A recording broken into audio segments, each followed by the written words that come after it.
welcome to another week. As you can look around and see, this week we're celebrating Valentine's Day. So happy Valentine's Day. Yeah, happy Valentine's Day. You guys should feel really special. We don't particularly celebrate Valentine's Day, to be 100% transparent.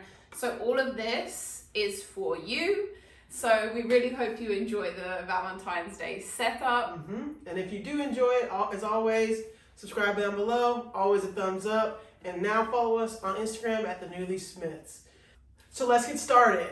So this week we're going to be, since it's Valentine's Day, we're going to be talking about, obviously, love. And I think it's really important for us to talk about the lessons that we've learned in our past relationships, in this relationship, and in just life. So we're going to be talking about our 3 biggest love lessons. So to kick us off, Miss Brewer Smith, go ahead. Yeah. As you can see, the second love of my life is always right by my side. So she's here for this video. So lessons in love. This was kind of an easy one for me. I don't know, like I thought of these really quickly. So we're just gonna go back and forth and do our 3. So my first one, lesson number 1 from me. I set this up. I'm going to talk about my past relationships, a lesson to myself, and then I'm going to talk about Nikia and I. So my first one is don't let someone define who you are. I personally learned this lesson the hard way. Never let someone determine your worth, 1. 2, don't try and like the things that someone else likes just because you like that person. Some of their stuff is lame. I'm so guilty of this. It's crazy. And I feel like I spent a lot of my teenage years and a lot of my early 20s kind of doing that instead of really just being myself. So yeah, that's my lesson number 1. So for me, great lesson. Sorry. Yeah. Great lesson, honey. Mine's kind of along the same lines as that. Okay. My biggest relationship advice for my past relationship, I'm going to look at my past self, I would say authenticity is probably the most important lesson I would have learned. I know people, it's kind of the same. thing. I know people talk about, for the first 6 months of a relationship, you send your representative, and then the next 6 months, you actually got the person you're in a relationship with. I think I did that. I sent my representative to like most of my relationships early on as a teenager and young adult. Oh yeah, started early. Right. No, as a teenager and young adult, I think I spent a lot of time sending who I thought that person would like, who I thought that person needed, and that wasn't necessarily me. So being your authentic self, right, wrong, or indifferent, good, bad, or ugly, being your authentic self in the relationship is, I think, one of the most important lessons I can tell myself today that I didn't tell myself 10, 15 years ago. Yeah. You know deep down who you are. Yeah. And eventually, the other person, whoever they may be, is either going to love you for who you are, or they're going to say, you're not for me, and that's okay too. Yeah. Either way, it's okay. Yeah. Either way, you should learn and grow from it, but either way, you'll feel better about it if you were your 100% your authentic self, if you gave them who you were and not some image of who you thought they needed, who you thought you should be. So I think that's one of the most important lessons. Yeah, I love that. So lesson número 2. So lesson number 2, I did this one for myself. So my lesson number 2 is, you're gonna love this one. It's don't project your insecurities. I do love that one.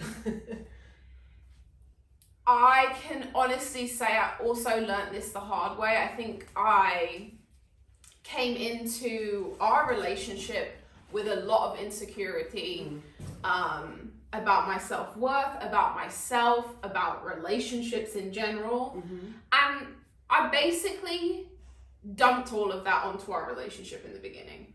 Just a dumpster fire. So what I would recommend to you is to not do that. Some ways that I've found helpful for myself to not do that is kind of self-reflection. Why am I feeling this way? Mm-hmm. Why am I projecting that onto the other person? Mm-hmm. 3, sometimes you can't help it. And my next one will also tie into this one, but yeah. So this emoji. Hi, Lena. Here she goes down. It's her turn. It's my turn, guys. It's my turn. It's my lesson in love turn.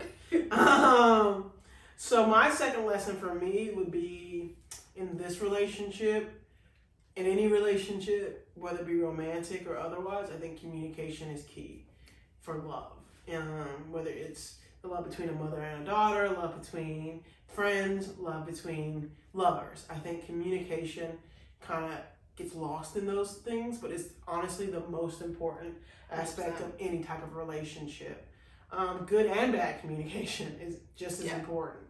What we're learning is how do we communicate with each other effectively. Keyword, effectively. Like it's all well and good to just blurt out how you feel, but what does that benefit? Where does that conversation grow? Yeah. How does that communication change a feeling or a situation? Because if you're just communicating like pissed offness, I don't know if that's a word, but I just made it. I like it though. If you're just communicating pissed offness, then like, what's the other person supposed to feel? Yeah. Ultimately, they're going to get defensive because they're going to feel attacked. So you need to communicate in a way where that person doesn't feel attacked, but they can validate your emotions in the same way. Validation is something we can talk about in a minute. Yeah. But yeah, go ahead. I think what we've learned, just stemming off of that, this isn't my third one because I do have another one. It is very similar to this though, is that, and this is more for me than it was for Nikia, because people have different ways of communicating when they're angry. Yes. For us, I think one of our biggest lessons in communication was that stepping away for a second is not necessarily a bad thing. Right. I don't know about you guys out there. Let me know in the comments if you can relate to me. Sometimes for me, in the early months of our relationship, I thought stepping away meant stepping away, like running away. See you later. You're not for me. Like I said in the beginning of this video, that's what I felt in the beginning of our relationship, and I always got nervous when we needed a minute. Yeah. Now I think we're learning that no, we need a second. And let's get our like thoughts together. Me needing a second. Oh yeah. I think Kerry thought like in the early on stages of our relationship that I was the only one that kind of needed a second to process their emotions, to process how they really feel and take the anger and like negative emotion out of it and like tell the person how they really feel. But I think as we've grown and like grown together and grown separately, you're realizing that like you need your own space as well. Yeah. You need your space and time to process. It may not be as long as my space and time to process. Usually not. But you still need those things because sometimes it's very difficult to decipher your feelings when all you're hearing is someone else's feelings and someone else's emotions. And you don't want to take away from how they feel, but you also don't want them to take away from how you feel. Each feeling is valid because each feeling is like based on a set of circumstances and experiences that person has had that led them to feel this way. So allow that to happen, allow them to feel their feelings and allow them to communicate it in a way in which like you can understand it or at least like grasp the concept. Like, for example, I'm not always going to understand everything Kerry goes through. Like, she's a completely different person. No. She's a completely different person than me. I'm not supposed to. But I am supposed to try. And I am supposed to communicate with her when I don't understand. And she's supposed to communicate with me when I don't understand. And try to get to better levels of understanding. And I think that's what the success of any relationship is. You just continuously try to get to better levels of understanding of that person's feelings and emotions and thoughts. But that starts and ends with communication. Yeah. At least that's what I think. What do you think? Yeah, tell us down below what you think communication is in a relationship. What's been most successful in your guys' relationship in regards to communication? We're still learning. Yes. Communication has been our biggest learning curve in our relationship. Everything else has kind of been a breeze other than communication and projecting your insecurities. But so cool. So honestly, that kind of leads me into my third one. So my third piece of love advice, and like I said, it's tying into communication. Guys, actual listening is communicating. Yes. This was another thing that we had to learn the hard way. Not the hard way. Just like the hard way. A little bit hard. In the beginning of our relationship, we used to argue, have disagreements at each other, over each other. Who could say the most? Who could? You're the winner in getting the loudest. I will say that. But we established that Nikia yells a couple videos ago. It happens. But what we're learning, I would honestly even say in the last year. I mean, we've been together what 6.5 years? 6 years. Yeah. Is that listening is communication. Actual listening. I mean, hearing is one thing. Yeah, hearing is one thing. Listening is the communication part. Yeah. Yeah, I'm with you. I think it's really hard to listen to someone who you may completely disagree with. Yeah.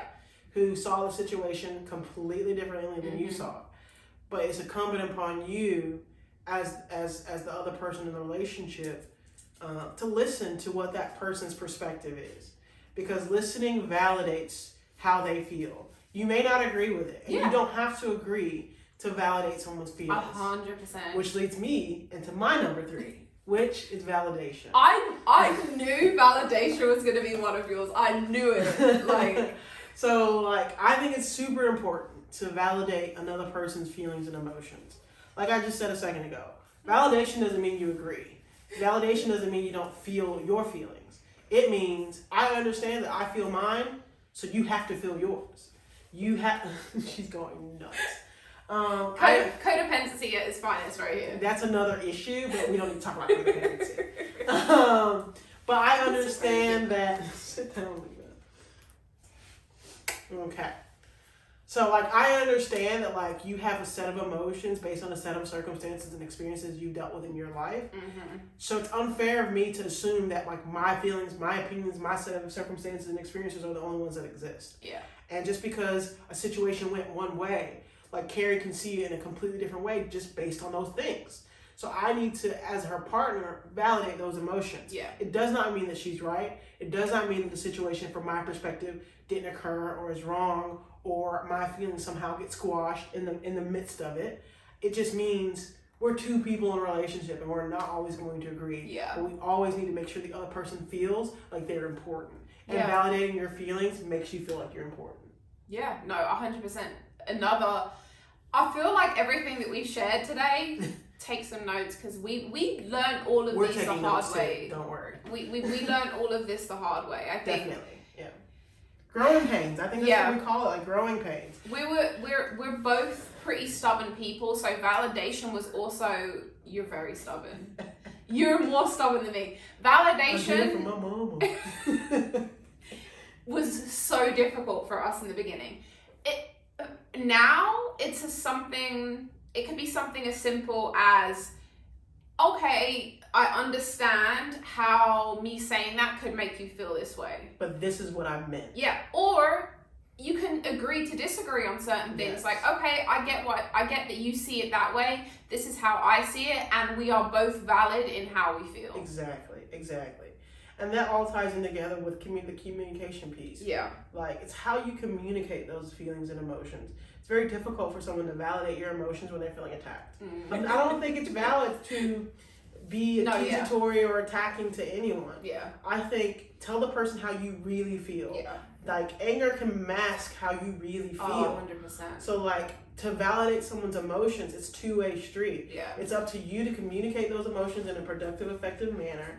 And then it's up to me to validate that emotion. Yeah. Do I 100% understand or agree or whatever the situation may be? Not all the time. Yeah. But I can 100% validate your emotions every single time. Yeah. And I think you hit on this at the beginning. It's two people, you're never going to agree all the time. It's idealistic. It's kind of like we spoke about in the other video. There's this level of perfection that you may see in movies or on social, wherever you're seeing it, that you're like, okay, my relationship isn't this, I must be doing something wrong. Right. It's a two-way street. No one's necessarily right or wrong. It's just all in how you communicate, all in how you validate. And then are you being your real self in that relationship? Because it's impossible to communicate with a stranger. Yeah. Just like Yeah. Definitely. So, yeah. So cool. I guess that's it. So we're gonna pop this bottle. Thank you. I think you want to pop it or me? Cheers. I guess I will. Oh God, guys. So we are going to pop some champagne. Start celebrating the day. Enjoy the rest of our Valentine's Day. To be 100% honest, we may go binge watch something on TV. Ooh, what are you guys binge Yes. watching? Please tell us in the comments below. We have seen Bridgerton. We watched that in 2 days, so do not suggest that. Yeah. We've seen Bonding. We've seen Border Force. Okay, what we really want is some crime TV shows or prison. Ooh, if you have a good prison show. Like we used to love Lockup, but I don't think they have any new ones lately. So if you have any new prison shows, any good like rom-coms, we like dramas, English television shows. Somebody's English in this Put it in the house. comments. Put them all in the comments. Binge watch with us, please. We can talk about it. But yeah, that's all we got this week. Hope you enjoyed this video. If you want to hear more about a specific topic or you want us to go into more detail, also let us know in the comments. But before you leave, do not leave without hitting the subscribe button. Please. And we appreciate everyone that is still here. We appreciate everyone that has subscribed. Last week was kind of a learning curve for us. So we appreciate anyone that subscribed to us. Our next vlog is going to be so much better. It's going to be so great. Yeah. Y'all get ready. It's going to be great. So on that note... Pop the bottle. Woo woo. Uh-oh. Cheers. Yay. So cheers, guys. Happy Valentine's Day. Enjoy with your loved ones. It doesn't have to be a significant other. Your kids, everyone. Happy Valentine's Day, guys. Bye.